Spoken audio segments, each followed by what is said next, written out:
तर स्वागत आहे मित्रांनो तुमचं आपल्या नवीन एका व्लॉगमध्ये। मित्रांनो आज आपण आलो होतो संध्याकाळी पैठणच्या शिष्टीत, नाथ महाराजची शिष्टी मित्रांनो पैठणला, तिथं आलो असं होतो आपण।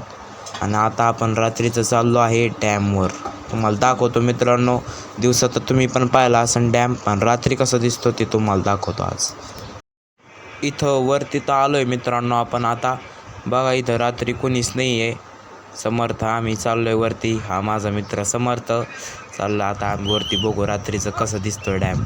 बघा मित्रांनो इकडं डॅमपाशी आलो आहे आम्ही, खाली पूर्ण अंधार दिसतोय। थोड्याच फॅमिलीज आल्या तर रात्रीचं बघायला। ह्यो आदित्य शेठ आहे मित्रांनो, जसं की तुम्ही बघू शकता। ब्लॉग चालू इकडं इन्स्टा डायरेक्ट।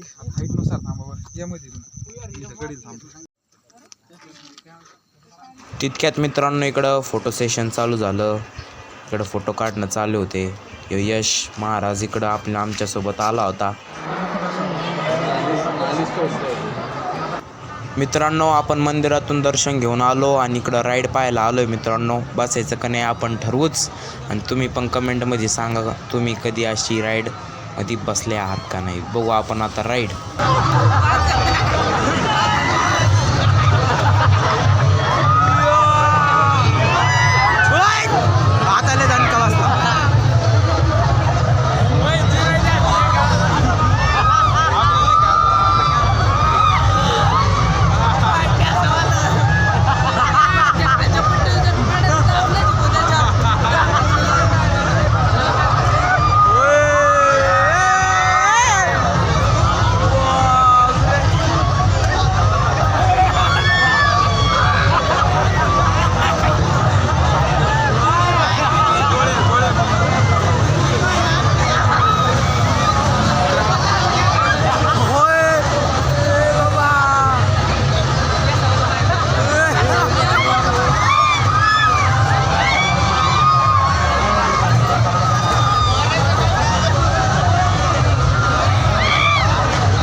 मित्रांनो राईड बघून आमची धन्यवाद, बस आमची जिरली।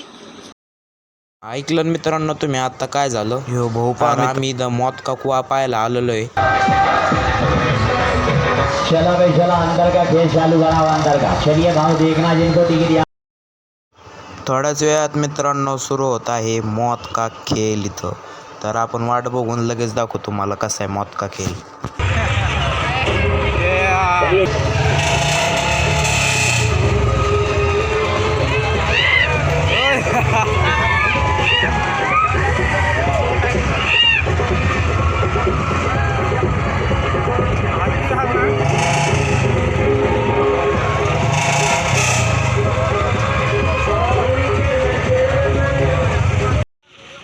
मित्रांनो सुरू झाला आहे इथं मौत का खेल।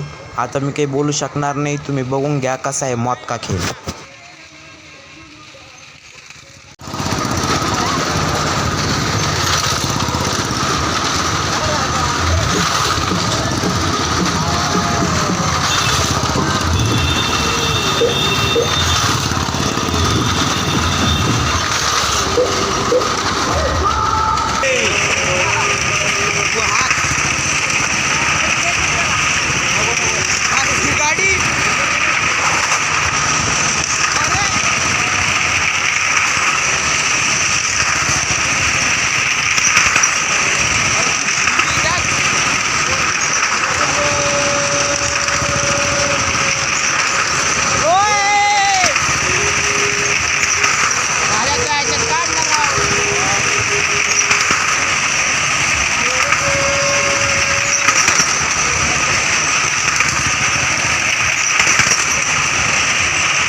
मित्रांनो रात पाण्यातली मज्जा चालू इथं.